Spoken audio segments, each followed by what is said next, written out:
कहानी की शुरुआत जंगल के बीचों बीच एक ऐसी रहस्यमयी जगह से हुई जहां पर पहुंचना ही खतरे से खाली नहीं था। लेकिन फ्रैंक और लिली किसी तरह अपनी जान की परवाह किए बिना इस जगह तक पहुंच गए, क्योंकि यहीं पर वो अनमोल खजाना छुपा हुआ था जिसे अगर कोई प्राप्त कर ले तो वो इस दुनिया का सबसे ताकतवर इंसान बन सकता है। पानी में डुबकी लगाकर फ्रैंक उस खजाने तक पहुंचने का दरवाजा ढूंढ लेता है, लेकिन तंग रास्ता होने की वजह से वो अंदर नहीं घुस पाता। इसलिए मदद के तौर पर वो लिली को अंदर जाने के लिए कहता है। हालांकि लिली को तैरना नहीं आता था, लेकिन कोई और रास्ता न होने की वजह से लिली को पानी में कूदना ही पड़ता है। अपनी पूरी ताकत लगाकर लिली किसी तरह उस दरवाजे को खोलने में कामयाब रहती है। दरवाजे के खुलते ही नदी का सारा पानी नीचे जाने लगता है और एक रहस्यमयी शहर जो कि कुछ समय पहले पानी के नीचे था अब जमीन पर दिखाई देने लगा। लेकिन अगले ही पल उनका सामना जर्मनी के प्रिंस जोआकिम से हो गया। प्रिंस भी उस खजाने को हासिल करना चाहता था, इसीलिए उसने छिपकर इनकी बोट का पीछा किया, क्योंकि खजाने की एक पंखुड़ी से हर बीमारी का इलाज और किसी भी प्रकार के श्राप को तोड़ा जा सकता था। दरअसल आज से कई सौ साल पहले 1556 में डॉन अग्विरे नाम के एक शासक ने इस खजाने को ढूंढने की हर संभव कोशिश की, पर जब उसे पता चला कि खजाने तक पहुंचने का रास्ता एक नायाब पत्थर के अंदर छुपा है जो कि एक कबीले के सरदार के पास था, तब डॉन ने उसे मारकर पत्थर को छीनने की कोशिश की। लेकिन जंगल चुप नहीं बैठा और उसने डॉन के साथ साथ उसके साथियों को भी अपनी चपेट में ले लिया। कहा जाता है कि डॉन और उसके साथी आज तक उस जंगल में भटक रहे हैं। वहीं अब कहानी 400 साल आगे आती है, जहां हर कोई इस दास्तान को बस एक मनगढ़ंत कहानी मान रहा था। वही लिली को पूरा भरोसा था कि ये कोई मनगढ़ंत दास्तान नहीं बल्कि एक सच्ची घटना पर आधारित है। इसलिए लिली लंदन की सभा में घुसकर प्रिंस की नाक के नीचे से उस कीमती पत्थर को चुराकर भाग जाती है। प्रिंस बहुत गुस्सा होता है, लेकिन अब लिली उसकी पहुंच से बहुत दूर निकल चुकी थी। लिली बिना देर करे अगले दिन ही अमेज़न के जंगल में उस खजाने को ढूंढने के लिए निकल पड़ती है और यहीं पर लिली एक बोट की तलाश में फ्रैंक से मिलती है। फ्रैंक जब लिली के गले में उस रहस्यमयी पत्थर को देखता है तब फ्रैंक उसके साथ चलने के लिए राजी हो जाता है। यहाँ हमें पता चलता है कि फ्रैंक भी उस पत्थर के बारे में कुछ न कुछ तो जानता है। बिना एक पल गवाए ये लोग जल्दी से अपनी बोट में बैठते हैं और उस रहस्यमयी खजाने को ढूंढने के लिए निकल पड़ते हैं। लेकिन इनके निकलने से पहले ही यहाँ पर प्रिंस अपनी सबमरीन लेकर बिल्कुल इनकी बोट के सामने आ जाता है और लगातार बोट पर फायरिंग करनी शुरू कर देता है, जिससे बोट का इंजन कुछ समय के लिए बंद हो जाता है। फ्रैंक मैकग्रेगर को बोट संभालने के लिए कहकर खुद नीचे उतर जाता है और एक रस्सी की मदद से बोट को तेजी से घुमाकर दूसरी तरफ कर देता है, अपनी सीमा से दूर जाते देख। प्रिंस उन पर टारपीडो छोड़ देता है। फ्रैंक समझ जाता है कि बोट टारपीडो से तेज नहीं भाग सकती, इसलिए वो बोट को एक घर के ऊपर चढ़ा देता है, जिससे टारपीडो नीचे से होकर सामने जा टकराता है। फ्रैंक और उसके साथी सही सलामत यहाँ से निकल जाते हैं, जबकि प्रिंस की सबमरीन बुरी तरह किनारे से टकरा जाती है।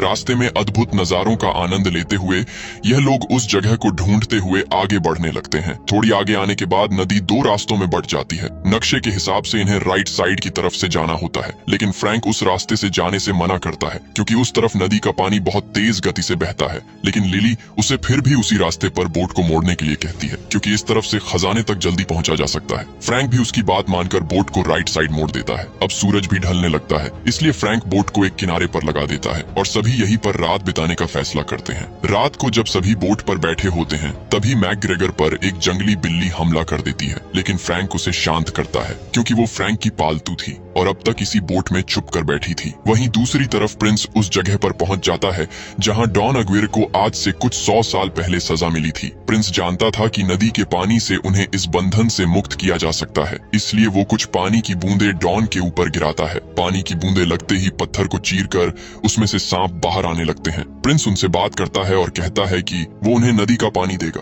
बदले में उन्हें उसे जादुई पत्थर लाकर देना होगा जो कि लिली के पास है। अब उस पत्थर की मदद से ही डॉन और उसके साथी इस श्राप से मुक्त हो सकते थे, इसलिए वो प्रिंस की बात मान लेता है और अगले ही पल प्रिंस नदी में एक बड़ा धमाका करके नदी का पानी उन तक पहुंचा देता है। पानी मिलते ही सभी एक एक करके पत्थर की मूर्ति से वापस इंसान बनने लगते हैं। वहीं अगले दिन फ्रैंक और मैकग्रेगर किनारे पर बैठे एक दूसरे से बातें कर रहे होते हैं। तभी लिली बोट के अंदर फ्रैंक के पर्सनल कमरे को तलाशने लगती है और उसे वहाँ कुछ चौंका देने वाली चीजें मिलती हैं। तभी यहाँ पर फ्रैंक आ जाता है। फ्रैंक लिली पर बहुत गुस्सा होता है क्योंकि लिली ने उसका कीमती सामान देख लिया था। दरअसल फ्रैंक भी पिछले कई सालों से उस खजाने को ढूंढने की कोशिश कर रहा था, था, लेकिन थक हार कर उसने उम्मीद छोड़ दी। लेकिन लिली उसे वो पत्थर दिखाती है जिसकी मदद से उस खजाने को ढूंढा जा सकता था। वही मैकग्रेगर जब बाहर खड़ा होता है तभी उसके पीछे से कोई बेहोशी वाला तीर मारता है, जिससे वो वहीं पर बेहोश हो जाता है। लिली और फ्रैंक उसे बचाने के लिए आते हैं, लेकिन आदिवासी उन्हें भी बेहोश कर देते हैं। आदिवासी उन्हें अपने साथ कबीले में ले जाते हैं। यहाँ आदिवासियों का सरदार लिली से वो जादुई पत्थर मांगता है, जिसके बदले में वो इन सब की जान बख्श देगा। फ्रैंक लिली को वो जादुई पत्थर सरदार को सौंपने के लिए कहता है, लेकिन लिली साफ साफ मना कर देती है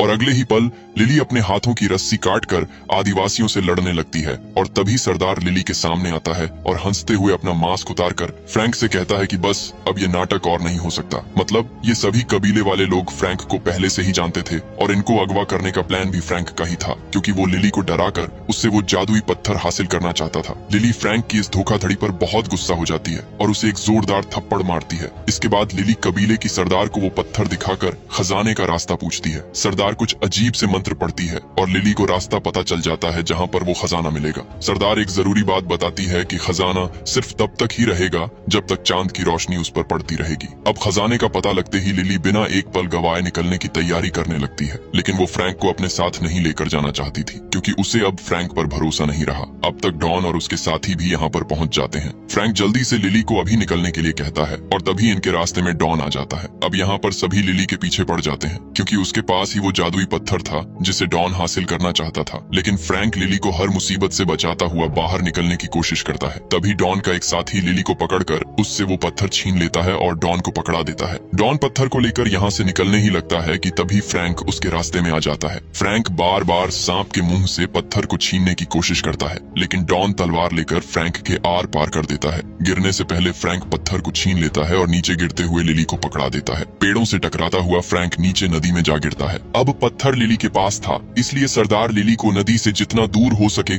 उतना दूर भागने के लिए कहती है।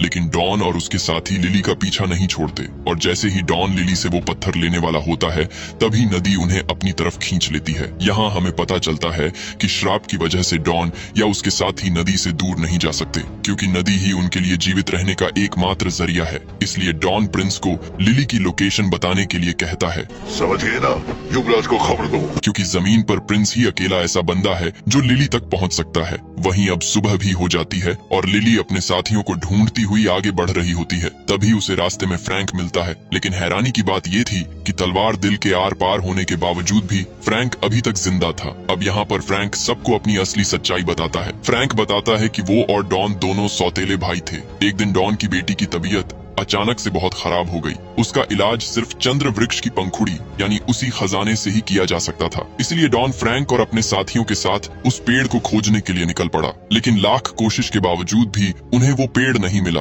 और सभी एक एक करके जंगल का शिकार होने लगे। लेकिन तभी उनकी जान उन्हीं कबीले वालों ने बचाई। उनके पास ही वो जादुई पत्थर था। अब डॉन बहुत खुश था क्योंकि उसकी बेटी की जान बच सकती थी। उसने कबीले के सरदार से वो जादुई पत्थर मांगा जो कि उन्हें उस पेड़ तक पहुंचा सकता था, लेकिन सरदार ने उन्हें पत्थर देने से मना कर दिया। गुस्से में आकर डॉन ने कत्लेआम मचा दिया, लेकिन फ्रैंक ने डॉन का साथ देने की बजाय कबीले वालों की रक्षा की। इसलिए डॉन ने फ्रैंक को भी मारने की कोशिश की। कबीले के सरदार ने अपने आखिरी पलों में भी जादुई पत्थर की रक्षा की और डॉन के साथ साथ उसके सभी साथियों को श्राप दिया कि वो इस कायनात के अंत तक कभी भी नदी को छोड़कर नहीं जा सकते। अगर जाने की कोशिश की तो जंगल उन्हें अपनी चपेट में ले लेगा। इसी बीच डॉन फ्रैंक की गद्दारी की वजह से उससे बदला लेना चाहता था, इसलिए वो फ्रैंक को बार बार मार देता। इसी से तंग आकर फ्रैंक ने उन्हें एक गहरे गड्ढे में फंसा दिया। अब नदी का पानी न होने की वजह से वो पत्थर की मूर्तियां बन गए और कई 100 साल बाद प्रिंस ने उन्हें नदी का पानी देकर वापस से आजाद कर दिया। अब फ्रैंक की सच्चाई सबके सामने आ जाती है। इसके बाद लिली फ्रैंक के शरीर से उस तलवार को बाहर निकालती है।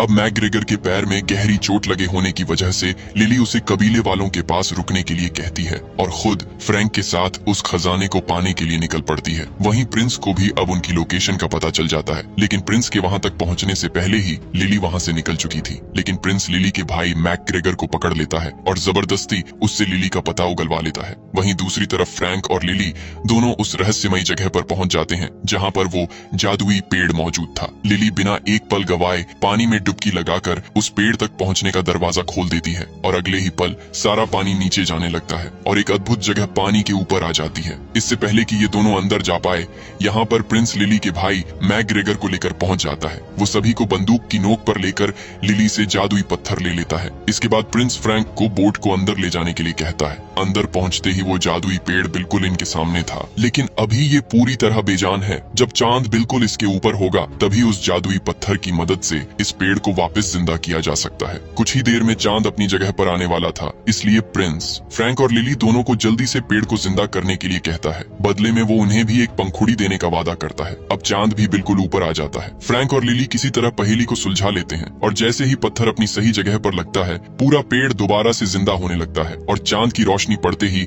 उस पर जादुई पंखुड़ियां उगनी शुरू हो जाती हैं। अब फ्रैंक और लिली यहाँ पर अपनी चाल चलते हैं। लिली सिपाही की गन लेकर फ्रैंक को गोली मारती है। फ्रैंक तो श्रापित था, इसीलिए वो मर नहीं सकता था, लेकिन फ्रैंक जानबूझकर मरने का नाटक करता है और नीचे नदी में गिर जाता है। इसलिए वादे के मुताबिक अब वो एक पंखुड़ी प्रिंस को लिली को देनी पड़ेगी। वही फ्रैंक बोट के ऊपर चढ़कर एक एक करके सभी सैनिकों को मार गिराता है। लिली भी प्रिंस को चकमा देकर अकेली पेड़ के ऊपर चढ़ जाती है। अब चांद के धीरे धीरे ढलने से पेड़ की पंखुड़ियां गायब होने लगती हैं, लेकिन लिली किसी तरह एक पंखुड़ी को हासिल कर लेती है और अगले ही पल पेड़ की टहनी टूटने की वजह से लिली से वो पंखुड़ी छूट जाती है। लेकिन फ्रैंक अपनी जान की परवाह किए बिना पंखुड़ी को नीचे गिरने से बचा लेता है। अभी खतरा टलता नहीं कि यहाँ पर डॉन अपने साथियों के साथ पहुंच जाता है। सबसे पहले डॉन प्रिंस को मारता है क्योंकि उसने वादा तोड़कर अकेले ही पंखुड़ी को पाना चाहा। इसके बाद डॉन लिली को पकड़ने के लिए भागता है, लेकिन तभी फ्रैंक उसे पंखुड़ी दिखाता है। अब उन्हें इस श्राप से मुक्ति लेने का सिर्फ एक ही जरिया दिखाई दे रहा था, वो जादुई पंखुड़ी। इसलिए बिना वक्त गवाए डॉन बोट की तरफ भागता है और जब वो थैली को खोलकर देखता है तो उसके अंदर पंखुड़ी नहीं होती, क्योंकि फ्रैंक ने पहले ही पंखुड़ी मैग्रेगर को पकड़ा दी थी और अब फ्रैंक सभी को साथ लेकर सामने वाली दीवार से टकराने वाला था। दीवार से टकराते ही एक भयानक विस्फोट होता है, जिससे नदी का सारा पानी वापस बाहर की तरफ जाने लगता है। अब नदी से दूर होने की वजह से जंगल इन्हें अपनी चपेट में लेने लगता है और सभी एक एक करके पत्थर की मूर्तियां बन जाते हैं। फ्रैंक भी श्रापित था, इसलिए वो भी मूर्ति बन जाता है। अब लिली फ्रैंक के पास आती है। हालांकि उसके पास वो जादुई पंखुड़ी थी, लेकिन उसे अभी पंखुड़ी का इस्तेमाल करना नहीं आता था। लिली एक आखिरी उम्मीद के साथ पंखुड़ी को फ्रैंक के मुंह के अंदर रख देती है, लेकिन पंखुड़ी हवा में कहीं गायब हो जाती है। अब इनकी आखिरी उम्मीद भी खत्म हो जाती है और ये मायूस होकर यहाँ से जाने लगते हैं। लेकिन तभी पीछे से कुछ टूटने की आवाज आती है। वापस जाकर देखने पर पता चलता है कि पंखुड़ी ने अपना असर दिखा दिया और फ्रैंक अब श्राप से मुक्त हो चुका है। सभी एक दूसरे के गले मिलते हैं और यहीं पर ये कहानी खत्म होती है दोस्तों। अगर